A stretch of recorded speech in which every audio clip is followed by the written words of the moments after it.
Hello friend, Teachmint में आपका स्वागत है। बीपीएससी प्रधान शिक्षक परीक्षा जो कि 2022 में होने वाली है, उसमें विज्ञान यानी कि साइंस पर आधारित 30 क्वेश्चन को आज हम लोग सॉल्व करेंगे और यह हमारा दूसरा प्रैक्टिस सेट है। और यह विज्ञान के कक्षा 6 तक के जो सिलेबस है उस पर आधारित है और इसे बीपीएससी द्वारा नए पाठ्यक्रम के आधार पर तैयार किया गया है।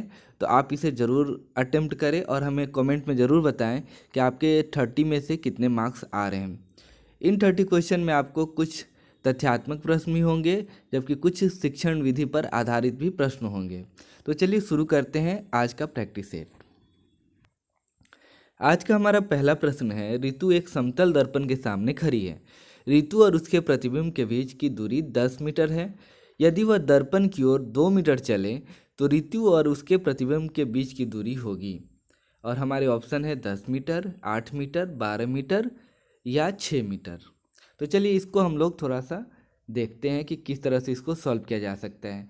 जैसे मान लीजिए यहाँ पर एक बीच में समतल दर्पण है। आप जानते हैं समतल दर्पण उसे कहते हैं जिसका परावर्तक सतह जो होता है वो समतल होता है। और मान लीजिए यहाँ पर कोई एक लड़की है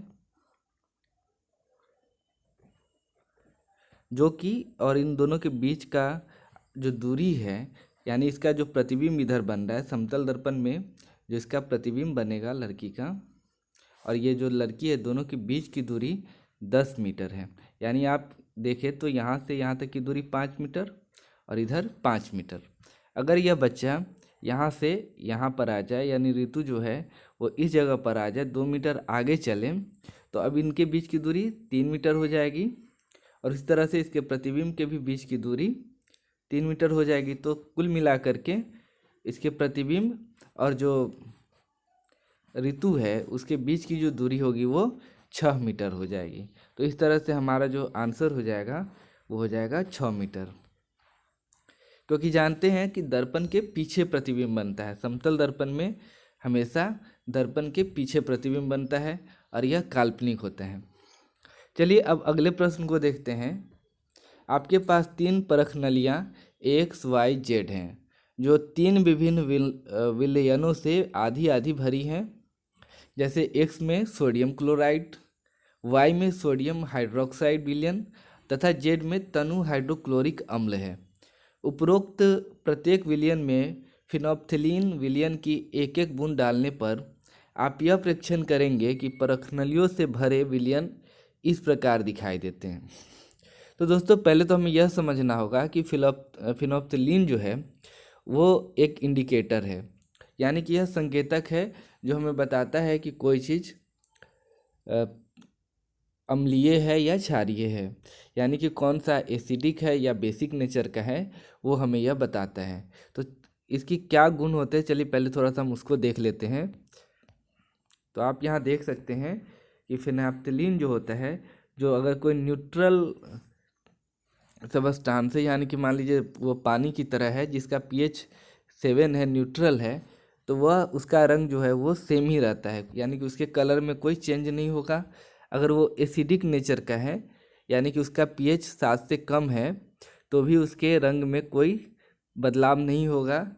लेकिन अगर उसका जो pH लेवल है किसी भी चीज़ का, वो अगर 7 से ज़्यादा है, यानी कि वो बेसिक नेचर का है, क्षारीय नेचर का है, तो उसका कलर जो है फिनोप्थिलीन का वो पिंक हो जाता है।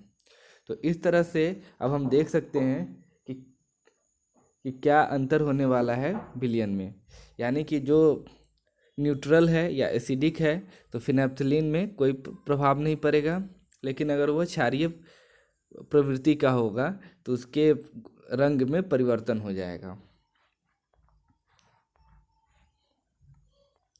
और इसका सही जवाब हो जाएगा ऑप्शन 2, यानी एक्स के साथ यह रंगहीन, वाई के साथ गुलाबी तथा जेड के साथ रंगहीन। यानी कि जो फिनोप्थिलीन है वह विलयन सोडियम हाइड्रोक्साइड के साथ गुलाबी रंग करेगा, जबकि सोडियम क्लोराइड और हाइड्रोक्लोरिक अम्ल के साथ यह पानी जैसा या रंगहीन रंग प्रदान करेगा। यानी कि जानते हैं हम लोग, आप यहाँ देख ले एक बार, सोडियम क्लोराइड यानी नमक, यह क्या है, उदासीन होता है, तो इसके साथ यह रंगहीन हो जाएगा।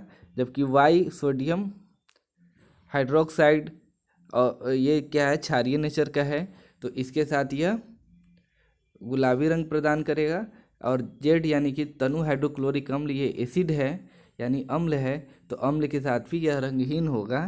तो इस तरह से आप देखते हैं कि हमारा दूसरा जो रिजल्ट होगा, यानी एक्स के साथ रंगहीन, वाई के साथ गुलाबी तथा जेड के साथ फिर रंगहीन रंग प्रदान करेगा। हमारा अगला प्रश्न है, हमारे मुख में विभिन्न प्रकार के दांतों का आगे से पीछे की ओर क्रम है, और हमारे ऑप्शन है ए कृंतक, रदनक, अग्रचवर्णक और चवर्णक, या रदनक, कृंतक, चवर्णक, अग्रचवर्णक, रदनक, कृंतक, अग्रचवर्णक, चवर्णक, या फिर कृंतक, रदनक, चवर्णक और अग्रचवर्णक। तो आपको इसका क्रम जानने के पहले थोड़ा सा जो दांत की संरचना है वो आप देख लीजिए। तो हमारे मुंह में दांत की जो संरचना होती है कुछ इस प्रकार की होती है।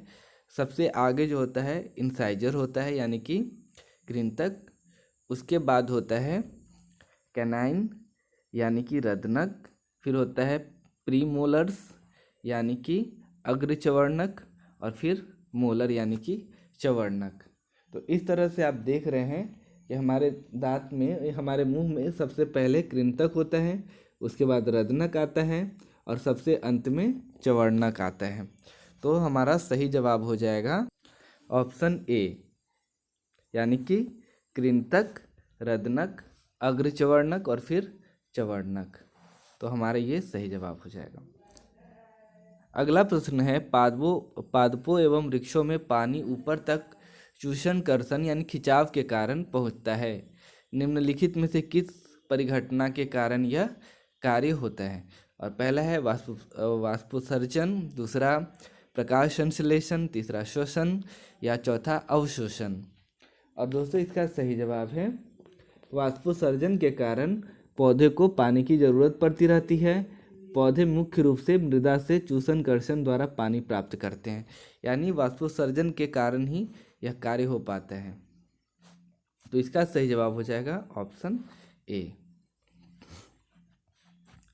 अगला प्रश्न है, निम्नलिखित में से कौन सा अदरक का जननांग है? ए जड़, दो पत्ती, तीन तना, या चौथा बीज। अदरक के तने से नए अदरक के पौधे का निर्माण होता है, अतः यही इसके जनन अंग के रूप में कार्य करता है। तो इस तरह से इसका सही जवाब हो जाएगा ऑप्शन 3।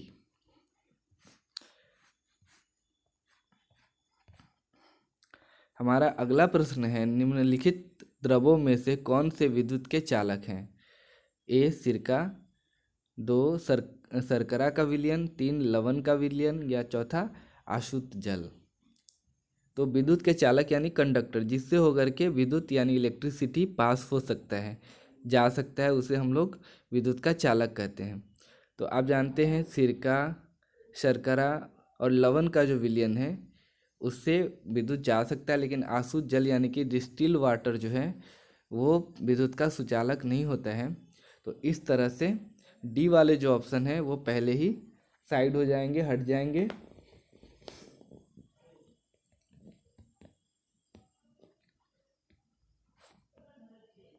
अतः इसका सही जवाब हो जाएगा ए और सी, क्योंकि शर्करा भी जो होता है ना वो भी विद्युत का उतना अच्छा चालक नहीं होता है। तो इस तरह से सबसे इसमें जो चालक हैं वो ए और सी ही बनते हैं, सिरका और लवण का विलयन, जबकि शर्करा और आसुत जल जो हैं वो विद्युत के अच्छे चालक नहीं हैं। अगला प्रश्न है, पौधे प्रकाश संश्लेषण के बिना भी कुछ समय तक जीवित रह सकते हैं। दूसरा, पौधे श्वसन के बिना भी कुछ समय तक जीवित रह सकते हैं। तीसरा, पौधों के जीवित रहने के लिए प्रकाश संश्लेषण और श्वसन दोनों ही आवश्यक है। चौथा, पौधों के दिन के समय प्रकाश संश्लेषण और श्वसन पौधों में होने वाली समक्षणिक यानी एक ही समय होने वाली प्रक्रियाएं हैं। और इसका सही जवाब हो जाएगा ऑप्शन 4, ए, सी और डी।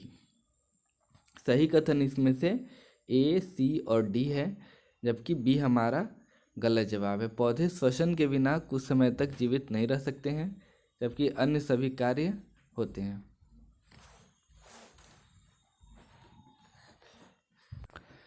हमारा अगला प्रश्न है, लकड़ी का एक टुकड़ा गुटका किसी मेज पर विराम की अवस्था में है, इस गुटके पर कार्यरत बल या बलों के संबंध में क्या कहा जा सकता है?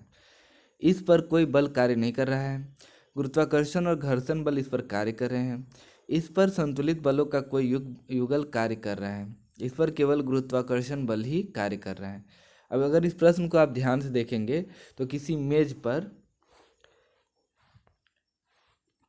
आप यहाँ देखें तो किसी मेज पर एक लकड़ी का टुकड़ा है जो विराम की अवस्था में, या मान लीजिए कि एक मेज है तो इस पर एक लकड़ी का टुकड़ा विराम की अवस्था में यानी रुका हुआ है।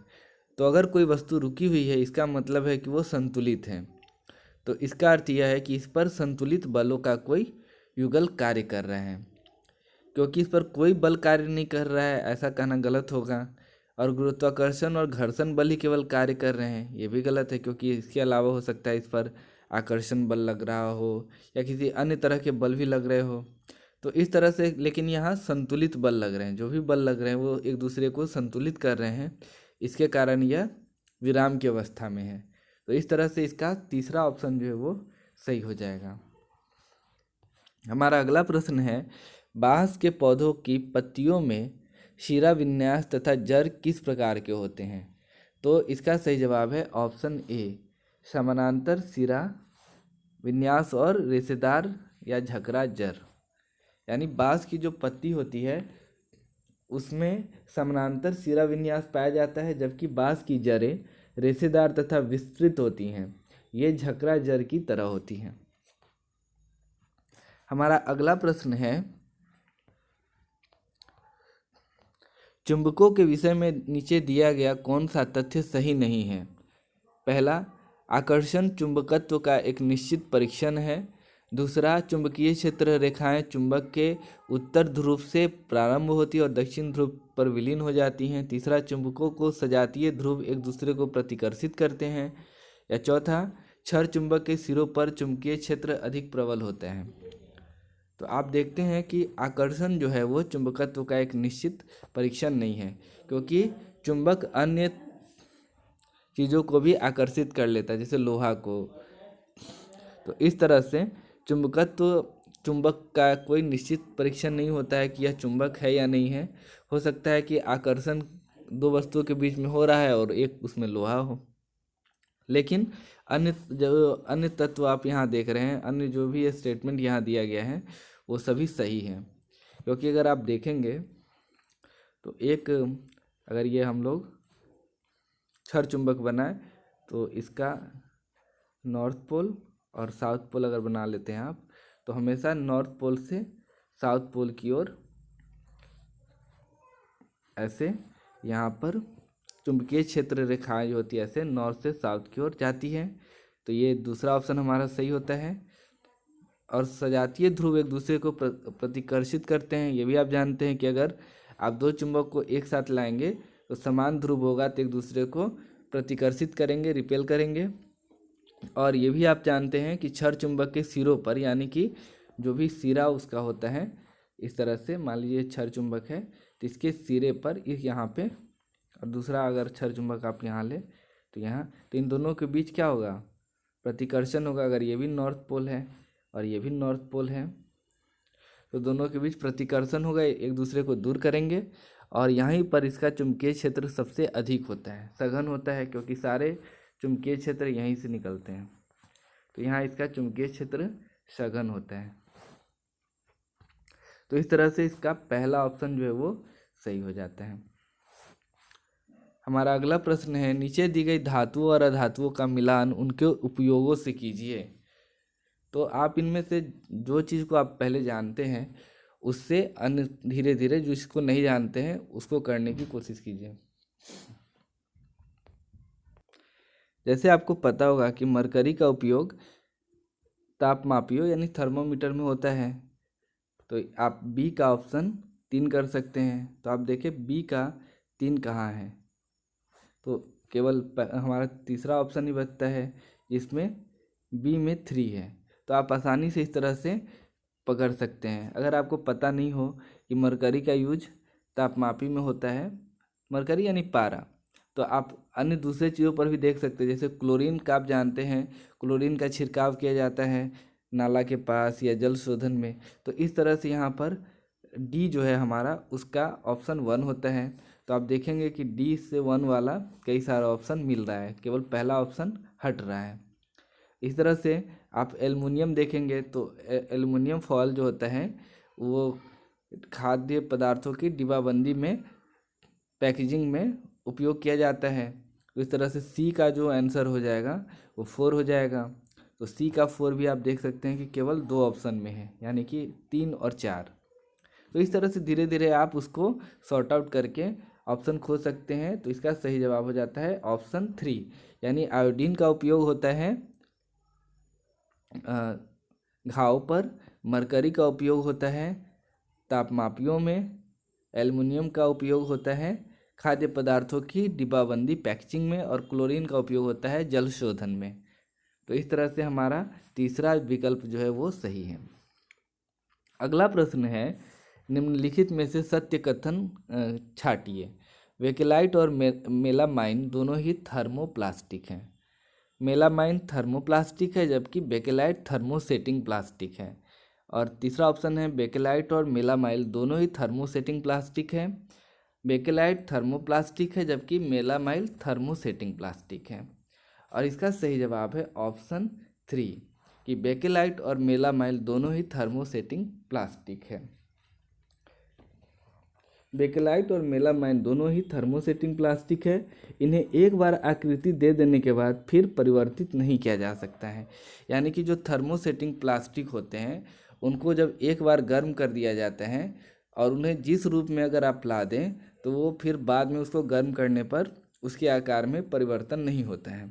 तो उसको हम लोग थर्मोसेटिंग प्लास्टिक कर, जैसे आप कुकर का हैंडल को पकड़ते हैं वो सभी भी थर्मोसेटिंग प्लास्टिक से ही बनाए जाते हैं, ताकि गर्म होने के बाद वो पिघले नहीं या फिर वो अपना आकार नहीं बदले। जबकि जो थर्मोप्लास्टिक होते हैं वो बार बार गर्म करने पर अपने आकृति को बदल लेते हैं। तो बेकेलाइट और मेलामाइल, मेलामाइल का आप देखते होंगे कि डिनर सेट वगैरह जो भी बनता है खाने के बर्तन, तो वो सभी मेलामाइन से बनाए जाते हैं, और बेकेलाइट का प्रयोग हैंडल वगैरह बनाने में किया जाता है। तो इस तरह से ये दोनों थर्मोसेटिंग प्लास्टिक होते हैं। हमारा अगला प्रश्न है, नीचे दिए गए परिच्छेद को ध्यानपूर्वक पढ़कर दिए गए प्रश्नों को का उत्तर दीजिए। यानी 73 से 75 तक जो प्रश्न दिए गए हैं वो ये जो हमारा एक परिच्छेद है उस पर आधारित होगा। तो चलिए पहले हम लोग इसे पढ़ लेते हैं। कक्षा 8 की एक शिक्षिका ने अपनी कक्षा में दिए गए क्रियाकलाप का निर्देशन किया, और शिक्षिका ने एक चम्मच में थोड़ा सा सल्फर लेकर उसे जलाया। फिर उन्होंने उस चम्मच को ढक्कन वाले गिलास के भीतर रखा। फिर यह सुनिश्चित किया कि बनने वाली गैस गिलास से बाहर ना जाए। कुछ मिनट पश्चात उन्होंने गिलास में पानी डाला। तो चलिए इस एक्सपेरिमेंट को हम लोग थोड़ा सा देख लेते हैं कि किस तरह का ये एक्सपेरिमेंट हुआ होगा। तो जैसे यहाँ पर आप देख रहे हैं कि सल्फ़र को एक चम्मच में रख के गर्म किया गया और ऊपर से ढक्कन वाले ग्लास से उसको बंद कर दिया गया, ताकि इसमें जो गैस है, जो गैस बन रहा है वो उसमें जमा हो जाए। तो इस तरह से यहाँ पर एक्सपेरिमेंट किया गया होगा। और चलिए तो अब पहला प्रश्न देखते हैं, क्या होता यदि इस ग्लास में नीले और लाल लिटमस पत्र डाले जाते हैं। आपको पता है कि लिटमस पत्र भी एक तरह का संकेतक या इंडिकेटर होता है जो हमें यह बताता है कि कौन सा पदार्थ अम्लीय है और कौन सा पदार्थ क्षारीय है। और आप ये भी जानते हैं कि जो नीला लिटमस पत्र होता है वो अम्ल में डालने पर लाल हो जाता है, और जब हम किसी क्षारीय पदार्थ में लाल लिटमस पत्र को डालते हैं तो वो नीला हो जाता है। तो इस तरह से अगर हम ये जो गैस बना है उसमें अगर लिटमस पत्र को डालेंगे तो क्या होगा। पहला, नीला लिटमस पत्र लाल हो जाता है, दोनों में कोई परिवर्तन नहीं होता है। नीला लिटमस पत्र नीला ही रहता है, या लाल लिटमस पत्र नीला हो जाता है। और इसका सही जवाब है ऑप्शन ए, यानी कि नीला लिटमस पत्र लाल हो जाता है।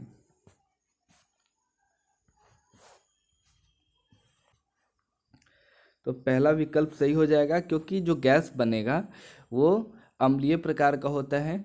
इसके कारण यह नीला लिटमस पत्र को लाल कर देगा, जबकि लाल लिटमस पत्र में कोई प्रभाव नहीं पड़ेगा।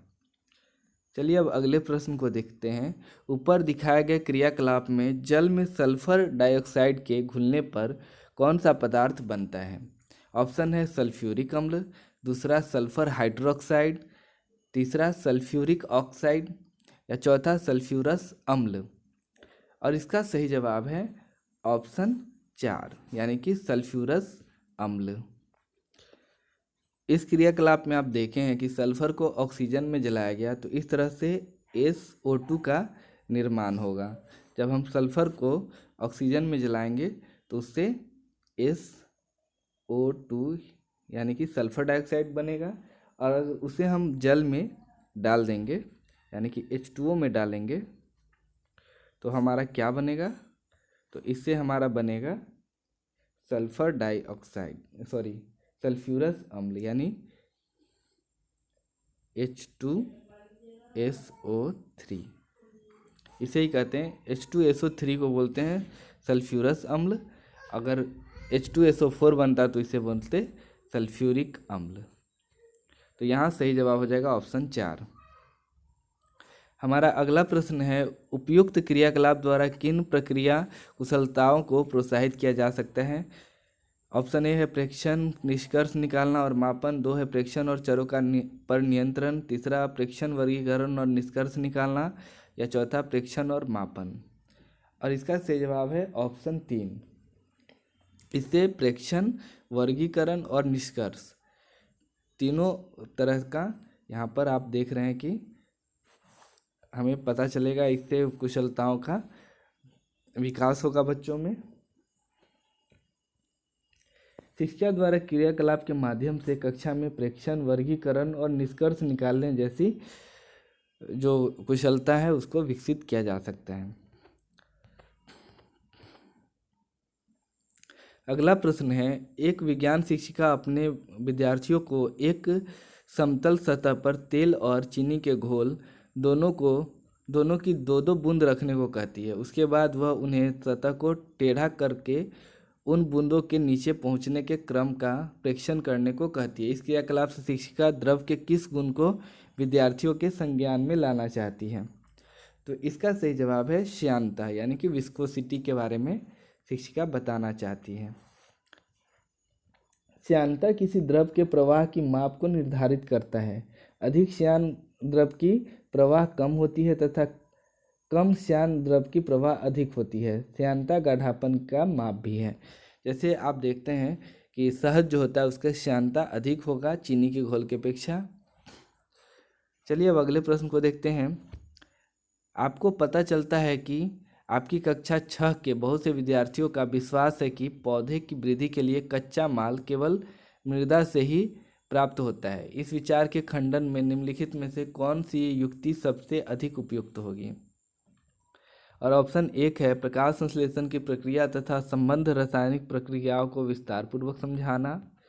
दूसरा, विद्यार्थियों को प्रकाश संश्लेषण के बारे में एक सुनिर्मित पावर पॉइंट प्रस्तुति दिखाना। तीसरा, विद्यार्थियों को पानी में लगा मनी प्लांट देना और उसकी वृद्धि का प्रेक्षण कर निष्कर्ष निकालने के लिए कहना। या चौथा, पौधों में भोजन निर्माण की प्रक्रिया के बारे में विद्यार्थियों को मनोरंजक पठन सामग्री उपलब्ध कराना। देखिए, बच्चे के मन में यह डाउट है कि पौधे को सब कुछ जो है कच्चा माल केवल मृदा से प्राप्त होता है, तो हम एक ऐसा उदाहरण देंगे जिसमें मृदा न हो। तो यहाँ आप देख रहे हैं कि ऑप्शन 3 में बच्चे को मनी प्लांट, और आप जानते हैं कि मनी प्लांट पानी में भी उगता है, पानी में वो अच्छे से वृद्धि कर सकता है, मृदा के अभाव में भी वो बढ़ सकता है। तो इस तरह से बच्चे यह समझ पाएंगे कि बिना मृदा के भी पौधे अपना जो कच्चा माल है, जरूरी उनके वृद्धि के लिए जो भी आवश्यक सामग्री है वो प्राप्त कर सकते हैं, और इस तरह से उनकी जो सोच है उसमें बदलाव आ जाएगा। तो इस तरह से हमारा ऑप्शन 3 सही हो जाएगा। अगला प्रश्न है, विज्ञान पाठ्यक्रम की प्रक्रियात्मक वैधता के मापदंड की अपेक्षा है कि पहला, विज्ञान को मूल्यों से मुक्त सामाजिक सरोकार से अप्रभावित विषय के रूप में प्रस्तुत किया जाना चाहिए। तीसरा, विज्ञान को एक ऐसे विशेष विषय के रूप में पढ़ाया जाना चाहिए जिसकी अनूठी विशिष्टताएं हैं। तीसरा, शिक्षार्थियों को विभिन्न प्राकृतिक प्रक्रियाओं से सुपरिचित कराया जाना चाहिए। चौथा, शिक्षार्थियों को ऐसी प्रक्रियाओं में व्यस्त रखा जाना चाहिए जो वैज्ञानिक सोच को पैदा करने की दिशा में ले जाती हो। और इसका सही जवाब हो जाएगा ऑप्शन 4। शिक्षार्थियों को ऐसी प्रक्रियाओं में व्यस्त रखा जाना चाहिए जो वैज्ञानिक सोच को पैदा करने की दिशा में ले जाती हो। विज्ञान पाठ्यक्रम में प्रक्रियात्मक वैधता के मानदंड की अपेक्षा की जाती है ताकि विद्यार्थियों को इसका प्रत्यक्ष अनुभव हो सके। इसमें वैज्ञानिक सोच उत्पन्न करने में सहायता मिलती है। तो इस तरह से हमारा ऑप्शन 4 ज़्यादा सही है यहाँ पे। अगला प्रश्न है, विज्ञान में व्यवहारिक प्रयोगात्मक गतिविधियां संचालित करने का उद्देश्य निम्नलिखित में से कौन सा नहीं है। विज्ञान में जो प्रयोग किए जाते हैं उसका कौन सा उद्देश्य इसमें से नहीं है। यहाँ ध्यान देंगे कि नहीं पूछा जा रहा है। वे विज्ञान के विचारों की समझ बढ़ाएं, वे उच्च अंक या ग्रेड पाने में सहायक हो, वे समस्या समाधान का अवसर प्रदान करें, वे हस्त कौशल युक्त कौशलों के विकास में सहायक हों। तो विज्ञान के प्रायोगिक गतिविधियां संचालित करने का उद्देश्य यह नहीं है कि वे केवल उच्च अंक या ग्रेड पाने में सहायक हों। तो इस तरह से दूसरा ऑप्शन जो है वो हमारा गलत हो जाता है। किसी भी विषय को पढ़ाने का यह उद्देश्य नहीं होता है कि बच्चे केवल उसमें उच्च अंक या ग्रेड पाने में सहायक हो या उसे अधिक अंक आए, बल्कि वो उन चीज़ों को विचारों को समझ पाएँ, उसे अपने जीवन में उपयोग कर पाएँ और उनका कौशल में विकास हो। तो ये सब चीज़ किसी भी विषय को पढ़ाने का उद्देश्य होते हैं। तो हमारा अगला प्रश्न है, एल्युमिनियम की एक समतल पट्टी पर मोम के कुछ छोटे टुकड़े लगभग समान दूरी पर जमाए गए हैं। पट्टी के एक सिरे को एक स्टैंड के साथ क्लैंप किया गया है और दूसरे सिरे को गर्म किया जाता है। नीचे दिए गए कथनों ए और बी पर विचार कीजिए। ए, लौ से बढ़ती दूरी के क्रम में मोम के टुकड़े एक के बाद एक गिरने लगते हैं। दूसरा, एल्युमिनियम की पट्टी उष्णता को लौ के निकटतम सिरे से दूसरे सिरे को स्थानांतरित कर देती है। आप देख रहे हैं दोनों चीज़, जैसे आप प्रैक्टिकल कराते होंगे बच्चों को तो आप देखते होंगे कि अगर लोहे के पट्टी पर मोम लगा करके अगर छोटे छोटे टुकड़े को लगा दिया जाए तो धीरे धीरे जैसे जैसे एल्युमिनियम गर्म होते जाएगा वो टुकड़े नीचे गिरते जाएंगे। तो इससे क्या पता चलता है? तो जो पहला ऑप्शन हमारा है कि लौ के बढ़ती दूरी के क्रम में मोम के टुकड़े एक के बाद एक गिरने लगते हैं, तो यह हमारा प्रेक्षण है। हम उसका प्रेक्षण करते हैं कि हाँ ऐसा हो रहा है। और दूसरा क्या बताता है ऐसा क्यों हो रहा है? तो एल्युमिनियम की पट्टी उष्णता को लौ के निकटतम सिरे से दूसरे सिरे को स्थानांतरित कर देती है। यानी कि जब एल्युमिनियम को गर्म करते हैं तो एक छोर से दूसरे छोर तक वो उष्णता पहुंच जाती है। आप इसको ऐसे देखिए, जैसे मान लीजिए यहाँ एल्युमिनियम का एक स्केल है और इसमें आपने, और यहाँ एक मोमबत्ती है जो जल रहा है। तो जैसे जैसे ये गर्म होगा धीरे धीरे एक एक करके ये नीचे गिरने लगेगा। तो इससे क्या पता चलता है? पहला कथन जो है वो हमें बताता है कि प्रेक्षण है और दूसरा इसका निष्कर्ष बता रहा है कि ऐसा क्यों हो रहा है। तो इसका जो जवाब पहला है वो सही हो जाएगा।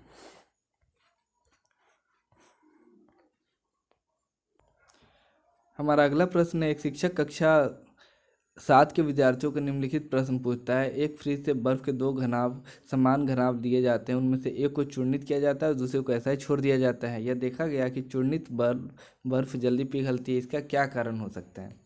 इस प्रश्न द्वारा किस प्रक्रियात्मक कौशल को बढ़ावा मिलता है? पहला प्रेक्षण, दूसरा प्रयोगात्मकता, तीसरा परिकल्पना करना या चौथा चरों पर नियंत्रण। तो इसका सही जवाब है प्रेक्षण।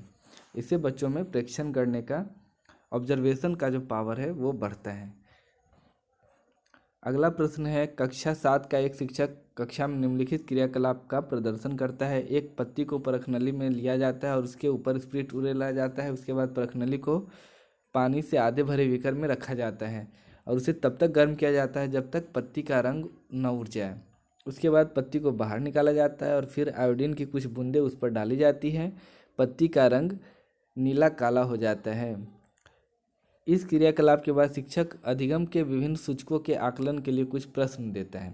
निम्नलिखित में से कौन सा विश्लेषण का आकलन करेगा? और इसका सही जवाब है ऑप्शन 3। जब पत्ती पर घोल उड़ेला गया तो रंग का क्या हुआ? इससे विश्लेषण करने का, एनालाइज करने का जो पावर है बच्चों का, वो बढ़ता है। तो वो क्या हुआ ये सोचेंगे कि जब उसको डाला गया तो रंग का क्या हुआ, कैसे उसमें परिवर्तन आया, इन सब चीज़ों के बारे में वो विचार करेंगे। अगला प्रश्न है, क्या आप चाहते हैं कि कक्षा 6 के विद्यार्थी नमक और रेत के मिश्रण को अलग करने के लिए नमक के पानी में विलेयता के गुण को पहचान सके? अति प्रश्न उन्मुख शिक्षण के समर्थक होने के नाते आप क्या करेंगे? और इसका सही जवाब हो जाएगा ऑप्शन 3। पहले विद्यार्थियों को उन विभिन्न विधियों के बारे में परिकल्पना करने को कहेंगे जिनसे रेत और नमक को अलग किया जा सके। तब विस्तृत स्पष्टीकरण के बाद उन्हें सही उत्तर तक ले जाएंगे। अगला प्रश्न है, निम्नलिखित कथनों में से कौन सा विज्ञान और तकनीक के संबंधों का वर्णन करता है? और इसका सही जवाब है ऑप्शन 2। विज्ञान एक व्यापक प्रयास है जबकि तकनीकी उद्देश्योन्मुख और प्रायः स्थान विनिर्दिष्ट होती है। यानी कि साइंस जो है वो एक वास्ट अप्रोच है, जबकि टेक्निक जो होती है, टेक्नोलॉजी जो होती है, वो किसी उद्देश्य के लिए करके काम करता है और यह किसी हर स्थान के लिए अलग अलग हो सकता है। हमारा अगला प्रश्न है, निम्नलिखित में से कौन सा एकल पुष्प नहीं है वरन पुष्पों का एक गुच्छा है? गुलाब, धतूरा, चाइना रोज या सूर्यमुखी? और हमारा इसका सही जवाब है ऑप्शन 4। तो इस तरह से, क्योंकि आप सूर्यमुखी के आप फूल देखेंगे तो आपको अलग अलग उसमें बहुत सारा फूल दिखेगा। तो इस तरह से सूर्यमुखी का फूल एक फूल नहीं है बल्कि फूलों का एक गुच्छा है। अगला प्रश्न है, कोई साइकिल किसी सीधी सड़क पर नियत चाल से चल रही है। साइकिल के पहिए दर्शाते हैं वृत्तीय और स्थानांतरणीय गति, वृत्तीय, स्थानांतरणीय और आवर्ती गति, स्थानांतरणीय और आवर्ती गति, वृत्तीय और आवर्ती गति। और इसका सही जवाब है वृत्तीय और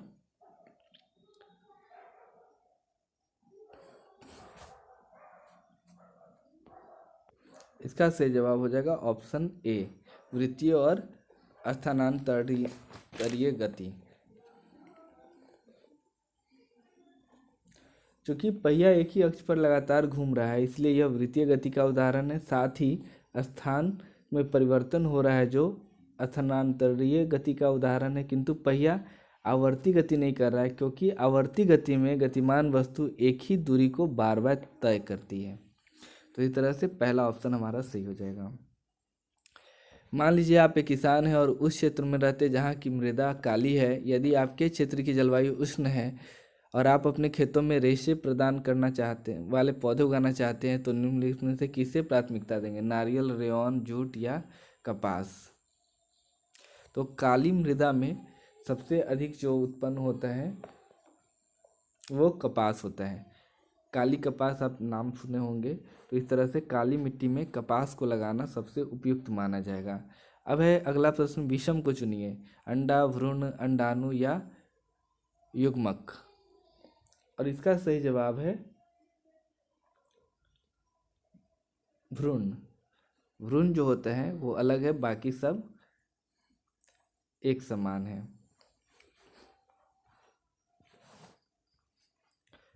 लार रस या लार का कार्य क्या है? लार स्टार्च मंड को शर्करा में परिवर्तित करता है जिससे पाचन क्रिया तेज हो सके। तो इस तरह से स्टार्च को यह शर्करा में परिवर्तित करता है। तो हमारा ऑप्शन 2 जो है वो सही हो जाएगा। और आज का हमारा अंतिम प्रश्न है, निम्नलिखित में से कौन सा कथन सही है? अंतःश्वसन की श्वास में खींची गई वायु में कार्बन डाइऑक्साइड नहीं होती है।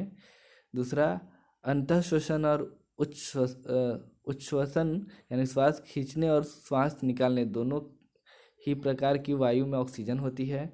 तीसरा, उच्छ्वसन की यानी कि श्वास निकालने वाली वायु में ऑक्सीजन नहीं होती है। या उच्छ्वसन की यानी श्वास निकालने वाली वायु में कार्बन डाइऑक्साइड नहीं होती है। अतः श्वसन और उच्छ्वसन दोनों में ऑक्सीजन होती है, परंतु अतः श्वसन में ऑक्सीजन की मात्रा अधिक होती है, जबकि उच्छ्वसन में ऑक्सीजन की मात्रा कम होती है।